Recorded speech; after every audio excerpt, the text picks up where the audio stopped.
Today is February 1st, 2026, and we are witnessing a North American weather map that looks completely broken. Right now, the continent is stuck in the Great Divide. While the West is basking in record-shattering warmth, a massive polar vortex collapse has officially opened the Arctic doors for the eastern half of Canada and the USA.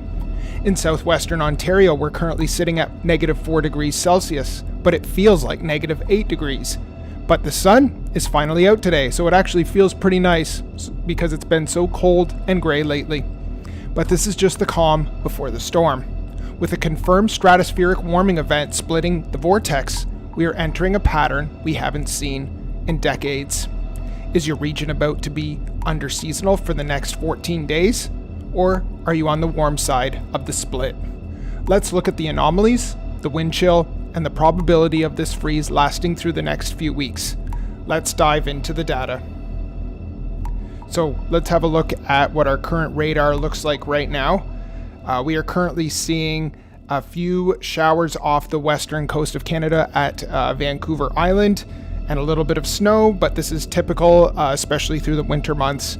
And the other thing we're seeing currently is that nor'easter event that is taking place in the Carolinas, as well as northern parts of Georgia and Virginia. Now, there is a little bit of snow that is traveling through northwestern Ontario, but it doesn't look like it's anything significant, probably just a light dusting of snow. But let's have a closer look at that nor'easter event that's going through the next 48 hours. It has dumped around a foot of snow in the major Carolina areas, and it is pulling off to the east. Now, I do hear that it is going to head out to Atlantic Canada, and they might be experiencing around 40 centimeters of snow, which is pretty devastating. So I'm going to say if you're in Atlantic Canada, have an eye out for this event and check out the major areas where it's going to be devastating for you, because I'm not 100% sure where this is lining up out in the Atlantic provinces, but this is definitely going to dump a lot of snow. So please have an eye out for that. As far as our current watches and warnings go, the entire state of Florida pretty much is under a freeze warning, as well as the southern portions of Texas. And there are a few winter weather advisories in Minnesota and North Dakota. But other than that, when you look at the map and you go back and look at this radar, it is fairly quiet. So we are going to enjoy it for the next few days. We do see an Alberta Clipper heading east towards the end of the week, and we do see colder temperatures settle in once again from the Arctic that are shooting way down to the southern portions, southeastern portions of the United States. So we might see the Gulf Coast freezing again, as well as major parts of Florida to that southern tip. We will also look at the next 2 weeks of what it looks like in those southern states that have been experiencing some abnormally cold temperatures for this time of year. But as far as the temperature anomaly looks like for the next 48 hours, you can see there is a great divide going on through the USA and Canada, mostly through the United States, the western half above average, the eastern half, especially those southern states such as Georgia, Florida, North Carolina, South Carolina, you are well under average for this time of year, and it doesn't look like there's much change in sight. These temperatures are locked in for the next while. Texas looks to have a little bit of relief. There is a bit of a pushback going on. As you can see, through the southwestern tip of Mexico, it is pushing northeast. So we are seeing that temperatures kind of will come back a little bit. And when we look at the temperature anomalies for the next 2 weeks, we will see that there is a bit of a give in how deep those temperatures and how far below those temperatures are. They will give a little bit and it will come back to near seasonal, but we're going to see another push down into the Great Lakes region. Now let's look at the North American model, where we can see that most of Canada actually is at seasonal or above seasonal temperatures for this time of the year. We see out in Alaska as well that they are above average temperatures. And my own personal feeling is that in time, maybe by the end of the month, that we will see those temperatures that are warmer, maybe dive into the United States, hopefully into the southeastern portion that has been experiencing those colder temperatures. But you can see that the cold temperatures off the southeastern portion of the United States is locked in, but there is a little bit of a give in how cold they get. So we'll see what happens. We can only say for certainty what we see over the next week is probably accurate. After that, it's kind of up in the air, but we'll follow it over the next few days and let you know exactly what's going to happen. So here are the actual temperatures that we are currently seeing right now in the USA and Canada. You can see that in Canada, there's a lot of negative temperatures. It is over average, but it usually is very, very cold at this time of the year. So they're well below zero right now, but it's over average. We still see that divide on the eastern half of the US, especially that Great Lakes region, well under average with those purples, those deep purple colors. And we do see the freeze line head all the way down into Florida, which is why we have that freeze warning tonight, as well as Texas has that freeze warning tonight. These are not normal temperatures. It does cause a bit of havoc in these regions when this happens. So here are the temperatures for the next 48 hours. If you're in the western half, if you're in Arizona, Nevada, California, you are still going to see some decent temperatures. You do see a push back into the 60s in Texas this week, lasting a few days, but I think we are going to see another shot of that cold weather from the north. Here are the wind chill values, and all of Canada is obviously under 0 degrees. It is just frigidly cold. With the sun out today, it actually feels nice in southwestern Ontario.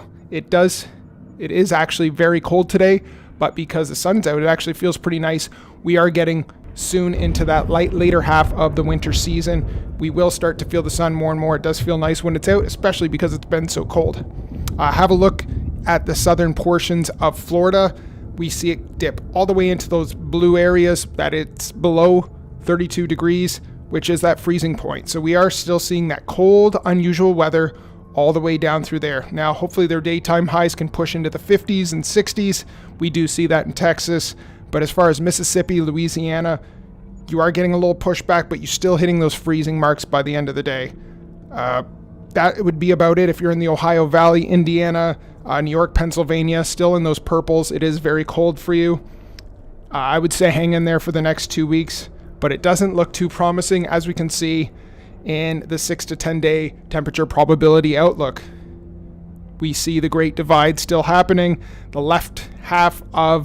western half of the USA, those deep reds, you have a very high certainty that you are going to be over average in your temperatures.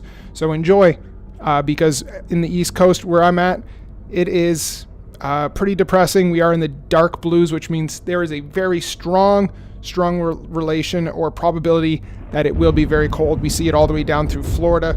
We are seeing it pretty much everywhere on that eastern half through Kentucky, Illinois, Wisconsin, Arkansas, Missouri, Tennessee, Alabama, Georgia, North Carolina, South Carolina, New York, all the way up the East Coast through New Hampshire, Massachusetts, Rhode Island, New Jersey, Delaware, Maryland.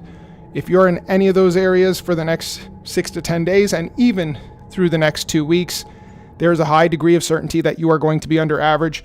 The 2-week outlook does not look much different. The only thing that's really changed on this map is that the western half, the probability or percentage is not as high, but they are fairly certain that it still will be a continued pattern for the next 2 weeks. So there's not much change for the next 6 to 10 days when we're looking at precipitation. For the most part, we're not looking at too much for the next 6 to 10 days. There may be a bit of an Alberta clipper that I mentioned by the end of the week, but we still need a couple more days to see how heavy that's going to be. It might not actually turn out to be anything significant, and it is fairly quiet. Now, in the 2-week outlook, which means something's going to happen in the next 2 weeks, and we did talk about that on yesterday's forecast, that we will see an Arctic blast, a shot from the north that really pushes that jet stream down, and we see those warm temperatures from the southwest past Mexico, and we see the cold Arctic temperatures collide, and where that happens is where we might see some active weather. So in that central part of the United States through Canada, we might see some action in the next 2 weeks. But for right now, it's fairly quiet, and we can't really be too certain on what's going to happen in 2 weeks. We're usually fairly certain on what happens within the next week. Here is just the long-term radar of what we're looking at. We see that the nor'easter head off into the Atlantic Ocean. We just see a few showers into Vancouver Island, and it kind of just dissipates. We do see a little bit of a storm down near Mississippi, Louisiana, head into the Gulf Coast region and pushes out to the Atlantic Ocean. There is a little bit of snow, like I said, by Friday that comes through, but it doesn't look like anything major, maybe a couple centimeters. And overall, it just stays fairly quiet. Now, we do see that the freeze line does push up on the west coast, but it dips down still on the east coast, especially through next weekend. We will see what looks like very under average. We do see here's a little bit of a give on those colder temperatures, but we see a strong pushback. And if, like I said, if you're in the Great Lakes region, there is a high degree of certainty that you are going to be under average, and that's where I am for the next 2 weeks. It doesn't look like we're going to have any relief. You might have a day or two here and there, but there's a strong push right here from another cold front that just sits over the Great Lakes, through the Ohio Valley region, through Pennsylvania, New York, the Carolinas. We see 30 degrees under average. So we are bracing ourselves, and like this is 10 days away or so. So we still need a little bit of time to make sure that this is actually going to happen. But we do see the central portion of the United States actually warm up quite a bit, and that does push a little bit to the southeastern portion of the United States. But it's too far away to make sure that we're certain on that. So we're kind of just speculating, but it's what the models are kind of hinting at right now. And we're just looking at temperatures. These are the actual temperatures for the next few weeks. There's not much relief if you are in the Great Lakes region. Like I said, Texas gets a little bit of a pushback. We're back into the 60s after they had snow a week ago. The whole South Coast region seems to be over average in the next 2 weeks, but it's uncertain because it's so far away. And we do see that there will be some shots from the Arctic that are going to push that jet stream really far down on the East Coast again. When that's going to be, we seem to be pointing at next weekend. But for right now, my only alert would be out in the Atlantic provinces in Canada is to look out for that nor'easter event that's taking place. Be on the lookout, be prepared. If it's coming through your area, make sure you have supplies. Make sure you're good to go for a few days. You may lose power. This is going to be a strong storm. So have an eye out for that. And we are going to talk about a few records right now. The Twin Cities record, Philadelphia and Washington, they broke a record 66 days below freezing. This is the coldest streak we've had, I believe, in 60 years. This is a very, very old record, 65 years ago, that has been broken. There are some records broken in Florida. It is the coldest stretch in Florida in 15 years. And we have seen over 200 cold broken records. So these have been the colder temperatures. As far as the future goes, like I said, there isn't too much to look forward to. We do see Florida hitting a few more shots of those, so maybe some records will still be broken. And this is pretty much what it is. So I don't have too much of an update today, but check back in tomorrow. I'm going to give you a new forecast. Hopefully we have some new information on what's going on. Hopefully we see some sign of warmer weather if that's what you're looking for. But if you enjoy the winter, head over to the eastern half of Canada or the eastern half of the United States, because that seems to be where the weather is if you're looking to go outside and go skiing, snowboarding, etc. Other than that, I'm Brian. This is the Border City Kids podcast. We will see you tomorrow for a new forecast and let you know if anything else is happening. Enjoy your Sunday. See you later.